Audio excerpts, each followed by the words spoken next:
5 মাসের baby শাওয়ারের video তোমরা শ্বশুর বাড়ি এবং বাপের বাড়ির দেখেছো। এটা হলো আমার পিসার বাড়ির এলাহি আয়োজন। যদিও আমি বলেছিলাম যে বেশি কিছু তুমি করবে না, যেগুলো আমি পছন্দ করি তুমি আমাকে সেগুলোই দিও।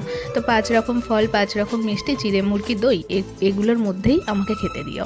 তো আমি ভালোভাবে খেতে পারবো। তাহলে 9 মাসের বেবি শাওয়ার যেহেতু আমেদাবাদে হবে, আর ওখানে তো কেউ থাকবে না, রাজীব, আমার শাশুড়ি মা এবং আমি, সেই জন্য সবাই চেষ্টা করছে অল্প অল্প করে আমাকে কিছু কিছু খাইয়ে দিতে আর গিফট দিতে। এই যে কুর্তিটা পরে আছি এটা আমাকে পিসা দিয়েছে, আর এটা পরেই আমি খাচ্ছি, কারণ সবাই শাড়ি দিচ্ছে। সেই জন্য আমি ভাবলাম তুমি কুর্তি দাও, তাহলে আমি পরতে পারবো। তো কিছু কিছু ফটোশ্যুট করেছি পিসা পিসমশাই বনুর সাথে। আয়োজনটা ছোট হলেও এই দিনটা আমার কাছে খুব স্পেশাল।